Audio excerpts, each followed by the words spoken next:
I am Nicole Kalil, and you're tuning in to the This Is Woman's Work podcast. And friend, in full transparency, when I started preparing for this episode, I thought this topic would be great for other women, not me. I was thinking about the overgivers, the people pleasers, the ones who can't seem to say no when it comes to saving someone else.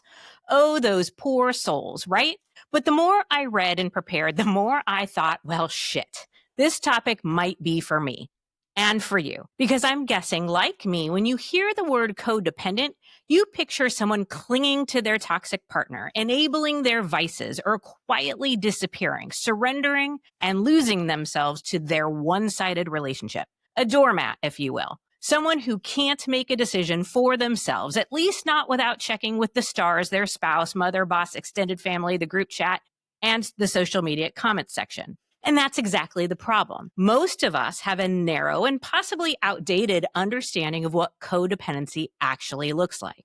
Because for a lot of us, especially the high-achieving, hyper-capable, get shit done, no one does it better, so I'll just do it myself types, codependency doesn't look like codependency. It looks like competence, like strength, like being the person who fixes everything, holds it all together, and runs the damn show.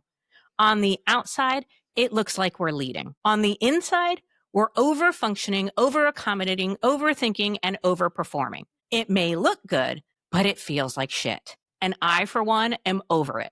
So that's what today's episode is all about. We're going to unpack the kind of codependency that earns promotions, praise, and a reputation for being someone who can handle anything. The kind that looks like success, but feels like self-abandonment in the name of being useful, likable, and needed.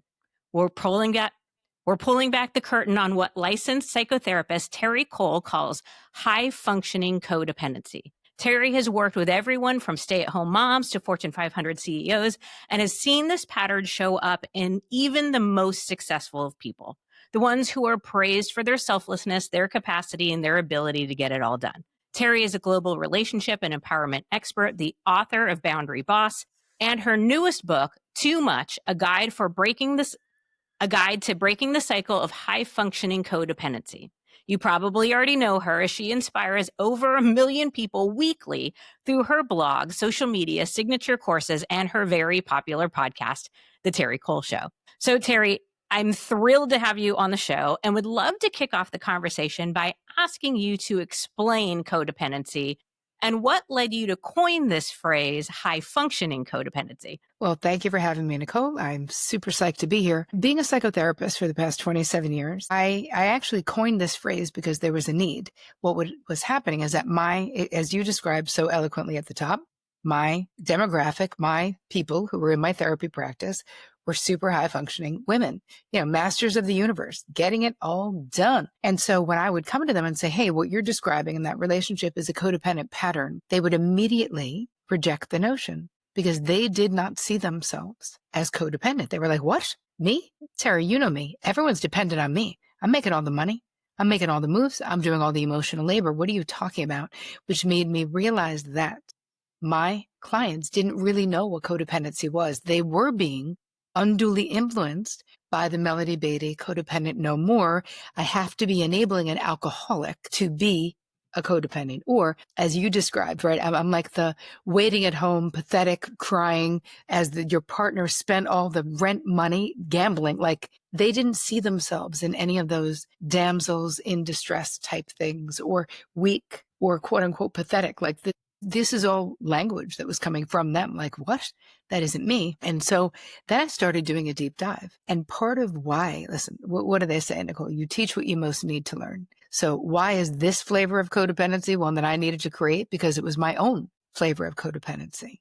Because as you said, the irony is the more capable you are, the less codependency looks like codependency, but it is still codependency. So we're still burnt out.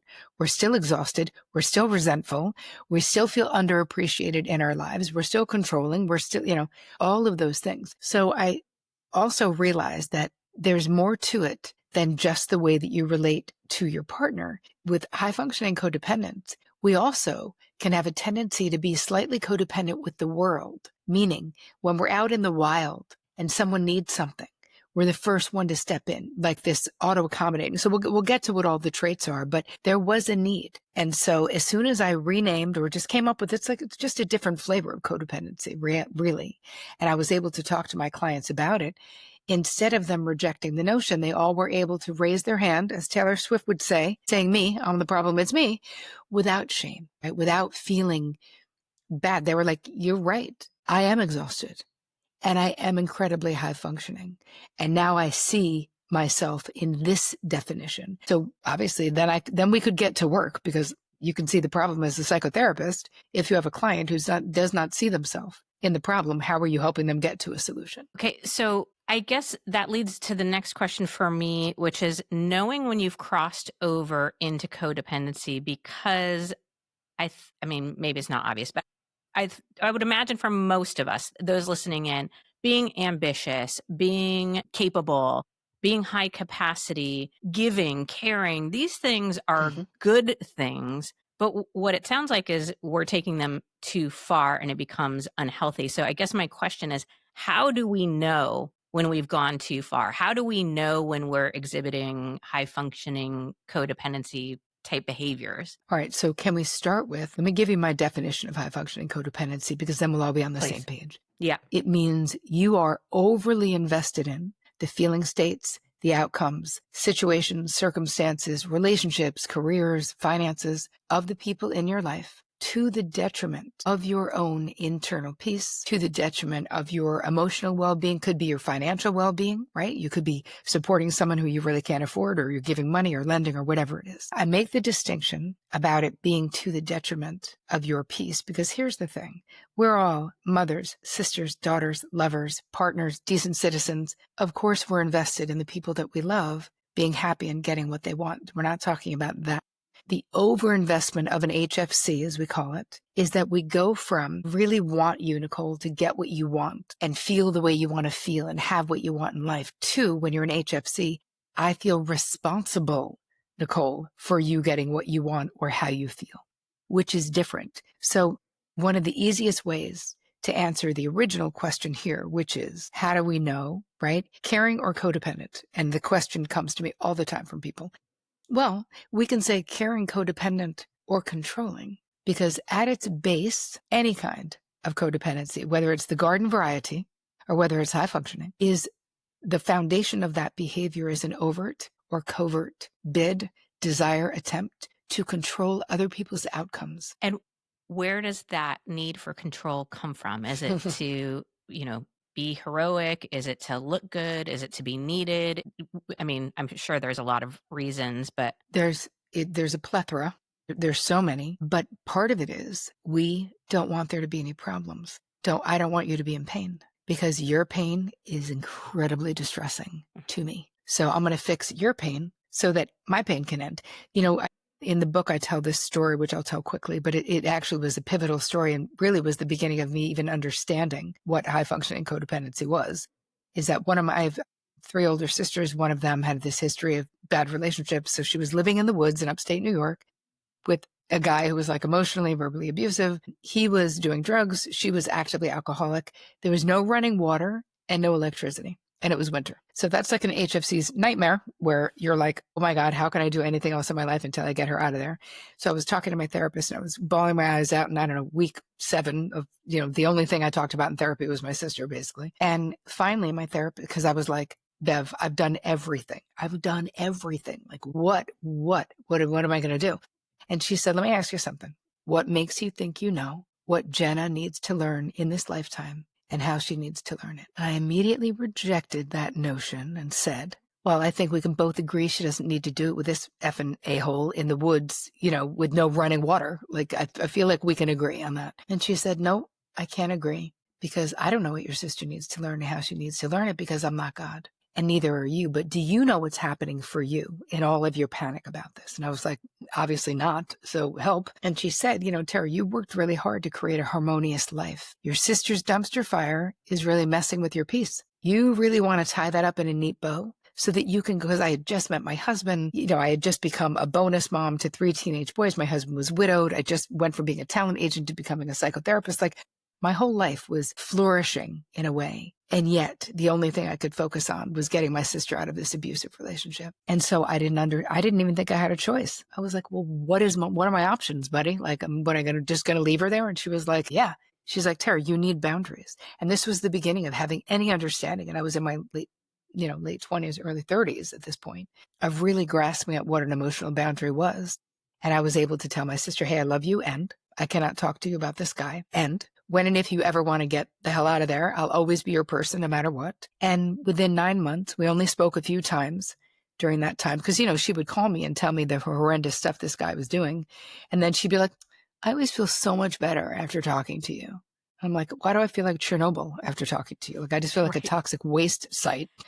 You're like, I feel like someone barfed toxicity over me. Anyway, she called about maybe 8.5 months later and said, are you still my person? I'm ready to get out of here. And I was like, yeah. And then went and picked her up. And here's why any of this matters, is that in allowing my sister to be the hero of her own story instead of her baby sister being the hero, she got everything that comes with that. The self-esteem. She got into treatment. So she got into recovery. She went back to school. She has never been in another abusive relationship, but this was decades ago. So it really made me see how by inserting myself, as HFCs do, in the center of someone else's problem as the solution, what we're really doing is centering ourselves rather than tolerating the way someone that we love in pain is making us feel. I promise you that the real flex when it comes to love is not auto advice giving, is not fixing people as projects. It's not. It's being able to be in the foxhole during the dark night of the soul. And instead of fixing, witnessing compassionately, I'm here. I don't have the answer, but I love you and I'm not going anywhere. How can I best support you? It's asking them. So that was a huge pivotal moment in my life where I realized I even had a choice. Because up till that point, the way that I was raised, it's like your family, anything. You just keep going until you get that person out of there. But there's a cost, and it's negative to do that. There's a cost to the relationship, but there's a cost to that other person's self-esteem as well. Yeah. Can we talk for a second about how hard that feels? I mean, when you love someone and you want the best for them, and then you said earlier, investing in the people that we care about to the detriment of our own peace and well-being. And yet I think so many of us have been socialized and taught to be self-sacrificing and to be giving and to, there needed to be sacrifices in relationships. This feels really important, but also really hard, maybe because I'm a high-functioning codependent. But indeed. Is that a normal feeling? Mm-hmm. Yes, which is why we keep doing what we're doing. But part of what I invite you to do, and I walk you through in the book, is really seeing the cost. Because here's the thing, it's almost like you feel like setting limits or having healthy boundaries with people or allowing people to have their own experiences is not loving. And the reality is co-opting their experience and making it be what you think it should be and, judging them. Because as HFCs, trust me, we are such know-it-alls, it's ridiculous. And like I include myself, and trust me, no judgment. But we always have ideas. We are the auto-advice givers. We are the anticipatory planners. We are the auto-accommodators. We are hyper-independent. If we look at the traits of being a high-functioning codependent, hyper-independence, this means we're not great at asking other people for help.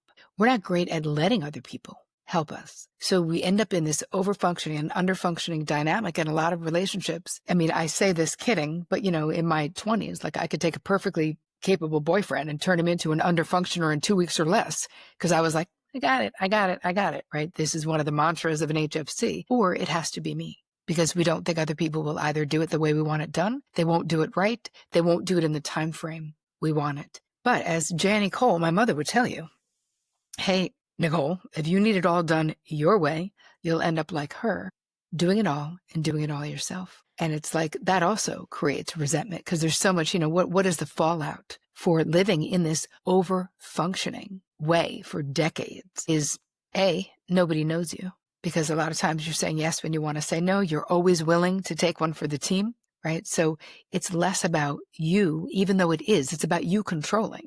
But it's more about, you just want to make sure everyone else is okay. We just don't want any problems. We just want there to be peace. We want harmony. We want people to be happy and well. That's really what we want.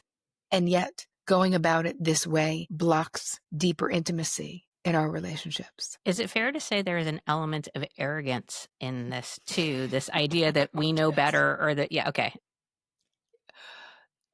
A resounding yes. But again, what's interesting is that this is inadvertent, right? Part of it is we're so reactionary when we're actively HFC that there's a hypervigilance that goes along with these behaviors where we're always scanning for problems that we can, head off at the pass, basically. Whether it's between other people, like we always are taking the temperature of every room that we're in and making sure that everything is okay. But you can't do that and have like real relationships too. So probably one of the most important things, if we're looking at the traits, let's say, of high functioning codependency, the auto advice giving one is probably the top one, feeling responsible to fix other people's problems.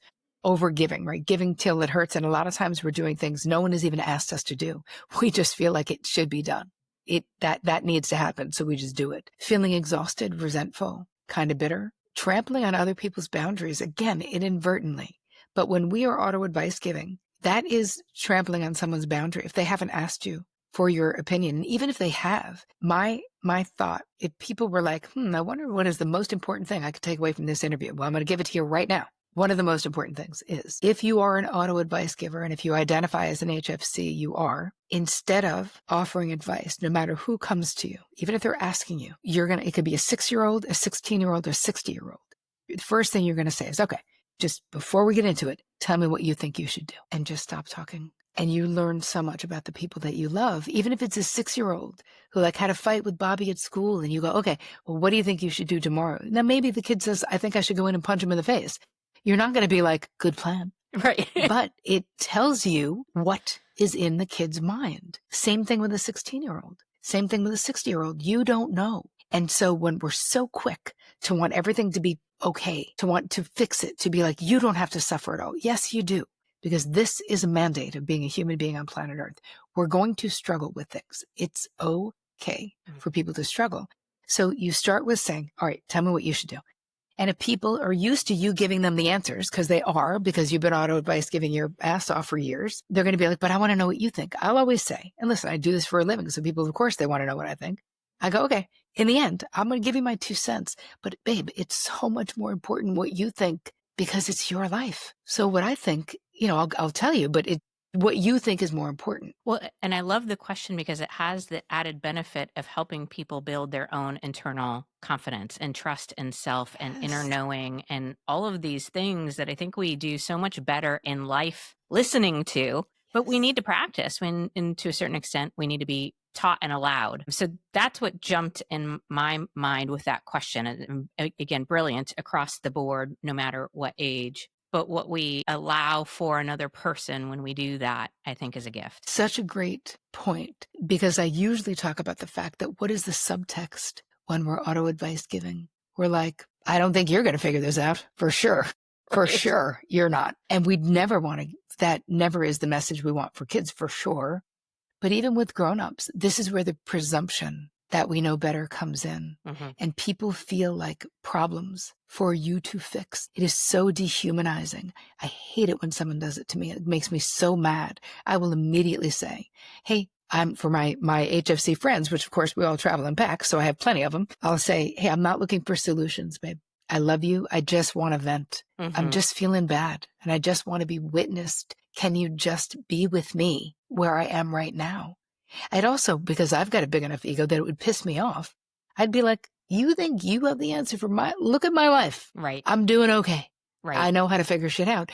But there's something that's so loving to be like, I'm here, even though this is uncomfortable, but I'm here with you. Yeah. Another one that the traits, Nicole, that I wanted to point out, because I think it's very common. We have auto advice giving, we've got the self-sacrificing, but the auto accommodating and the anticipatory planning. So auto accommodating is something that we sort of do in public spheres, like controlling things. It could be on a plane, somebody wants to sit together and you're like, well, And again, people on the interwebs, out in those interweb streets want to tell me, hey, Terri, maybe I'm just nice. I'm like, here's the thing. I have no doubt you are nice. But if you can't not do it, it is a compulsion. It is not your niceness. Mhm. Okay. So we have to look at that. If you can pause, which I teach you to do in the book, all these steps of like, how do I stop this automatic behavior that is just killing my nervous system and not good for my relationships and all of those things, is we have to pause. We have to take a break. If you decide, because some people would be like, well, I love basically overgiving. I'm like, go you. If it's a conscious choice and your eyes are wide open, as from a therapeutic point of view, that's all I want for people, that you're not running on autopilot, because you will not build the life that you want. You know, I've had women come into my practice in their sixth, seventh, eighth decade of life being like, I've done it all. I've done, you know, kids are all on track. They've all gone to Ivy League schools. I'm on these boards. I'm still going to Soul Cycle. I kind of like my husband. We travel and literally their question to me is this all there is? Right. And I'm like, yeah, because you built your life checking boxes that other people constructed, taking one for the team, saying yes when you want to say no, being overly self-sacrificing to the point where you don't even have you don't even know who you are. And so there's an existential crisis that can come about from that life. And you deserve so much more than that. Right. So what I'm hearing is it's the distinction between default versus choice, and then thinking through the choice from the lens of how am I going to feel doing this or after doing this? You mentioned resentment a couple times. I would imagine that's a pretty big tell if we have defaulted into codependency versus making the conscious choice of wanting to be nice or giving. So talk to us about resentment, Yep. what it's telling us. Yes, I love it. It's one of the first things, and you guys listening, you can do this right now, right? Is take a quick resentment inventory, because this acts as a very accurate GPS as to what relationships probably need your attention, meaning maybe you're overfunctioning, maybe you need to set a limit, maybe you need to set a boundary, maybe you need to have a conversation. But I love using it. It's such a value, it's such good data for us to look at. So you can, if let's just say, okay, so who am I copying resentment for right now? Okay, so maybe it's your sister. Let's say I'm mad at my sister. You know, I share this in a Boundary Boss book. When me and my sister were living in New York, we both had separate apartments. She had keys to mine, I had keys to her. Anyway, she would go into my apartment and take my things without telling me. So multiple times I've been like, hey man, you need to ask me, like I'm looking for something, but I don't have it because it's at your place or whatever it is. So if that were the case, I'd say, okay, I'm resentful because she does that. And before I had a conversation with her, then you look and go, all right, what is my 50% of this? Well, my 50% was, before I talked to her, is that I would mention it, but I hadn't had a serious conversation. Like she didn't know how much it was actually bothering me. Mm-hmm. So what is the action plan that I could take? Is I could have an honest conversation with her, and I would eventually, and I did, set a consequence that if she didn't stop, I was going to take my keys back, which is a drag because then I knew she'd take her keys back and we'd only have one closet instead of two, right? Just don't be an idiot. Just let me know what you're doing.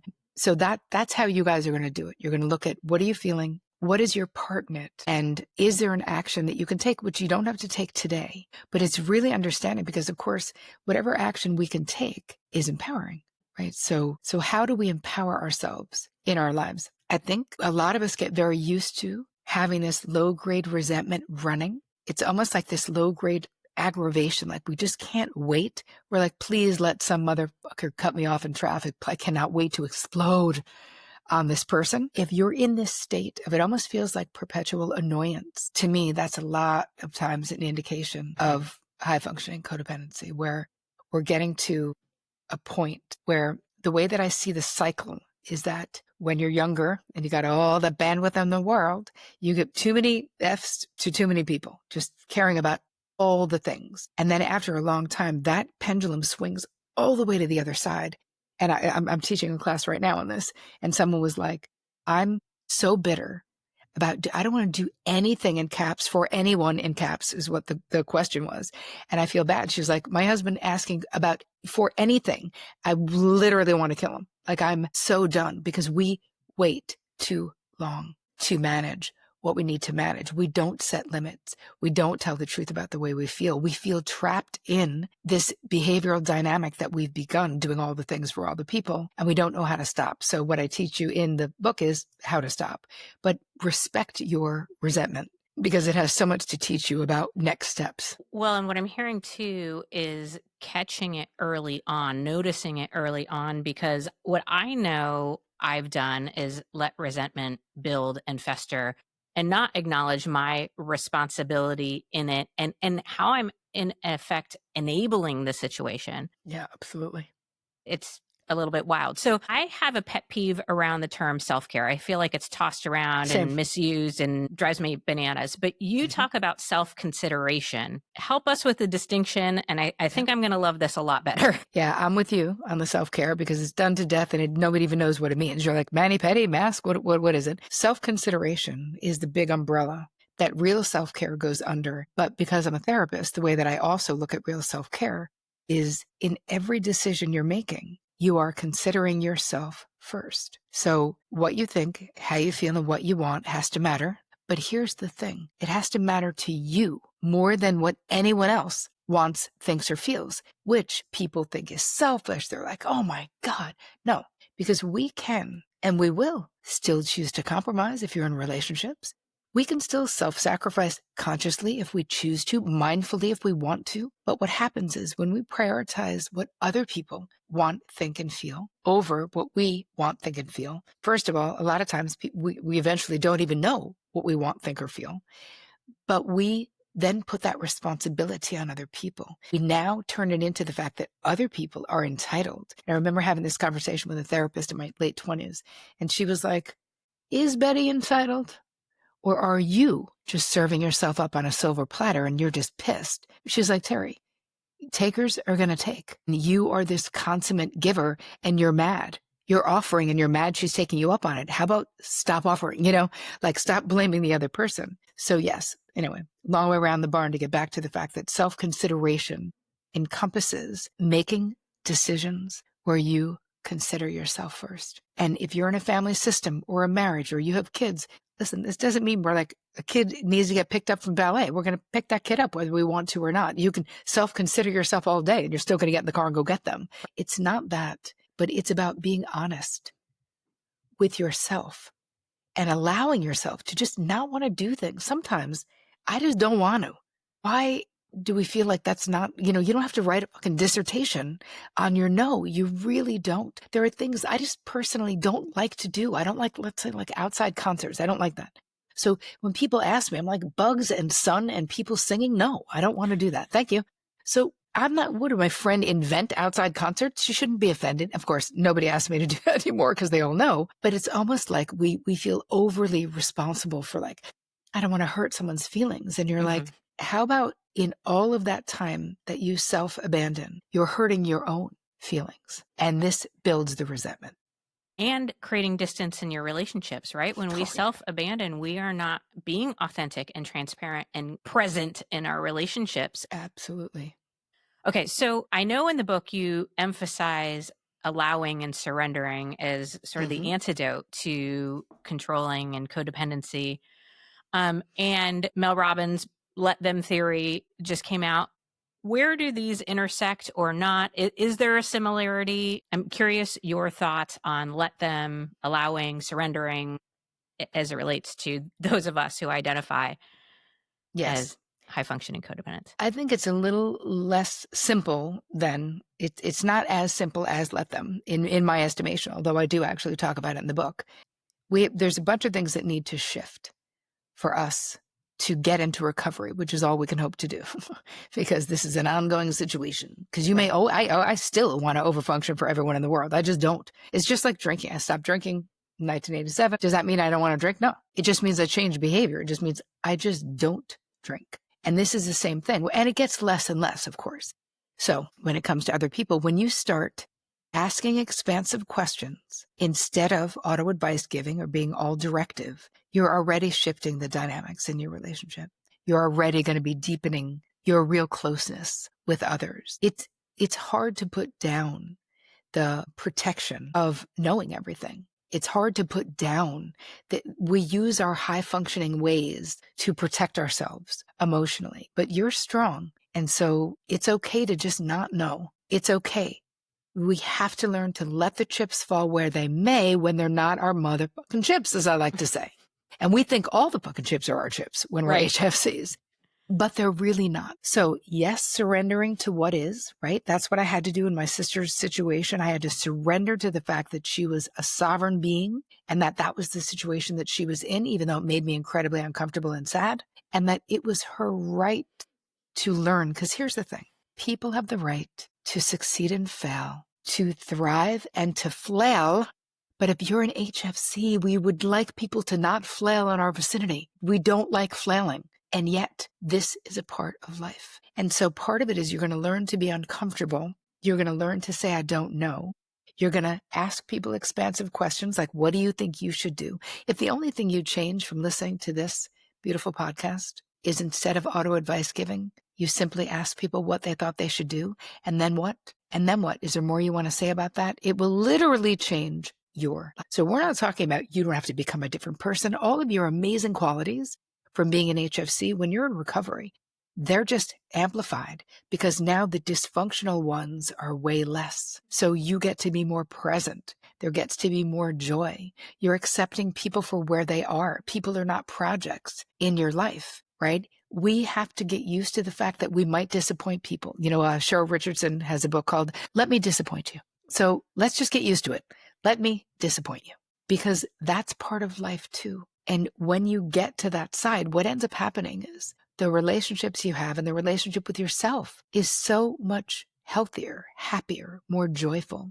So I don't just say let them, because for me, that it doesn't work. I'm a psychotherapist. It's too simplistic for me. What I loved about Mel Robbins, this idea, right, is what does it do to your central nervous system? See, I say, put it down. I say, when you realize what you're carrying is not yours, put it down. And this sort of, there's trauma work that we do around this too, where you can take it and put it up in a closet somewhere. Like there's all different image, like visualizations that we can do to help. But I like the idea of putting it down.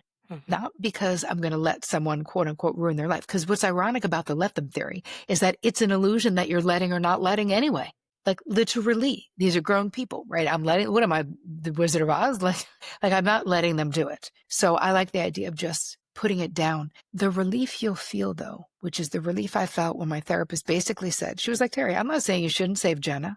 I'm saying you can't. It's literally an impossibility for you to do it because it's not your life. And because you can drag her out of there, but if she's not ready to go, she'll go back. And I think that that's what we have to think about when we are shifting the way we relate in our lives, that you become more loving, not less loving, when you are in recovery from being a high-functioning codependent. Well, and as you were talking, it kind of struck me, not only can't we, but we probably shouldn't too, because at least for my own life, and I can think of so many people who would agree, the best things, my purpose, has all come through flailing and failing and pain. And that's where I've always learned best. That's where my most discovery or awareness has come from. And we wouldn't choose to take that from someone, but Absolutely. That's ultimately what we're doing because we can't sit in the discomfort. Correct. How are we preparing children in this world when we're solving their problems, when we're afraid to let them feel any discomfort, when we want to stomp down and tell this one's parent or go to the principal? Like, how about let Bobby figure it out? Help him. Brainstorm with Bobby, but have faith, because what is the message we want to give to Bobby and to all the people that we love is you got this and I got you. Terri Cole, I could talk to you all day long, but we are out of time. I'm going to remind our listeners to go to terricole.com to find and follow and learn more about all of your work. And I know you have a gift for us. So let me just ask about that real quick and then I'll close us out. All right. So I have a gift. It's an HFC toolkit because I know we talked about a lot of stuff and this will help make it smaller. Go to terricole.com/HFC for high functioning codependency. And it's simplify and do less. It's a video and a PDF because we have a tendency to do so much.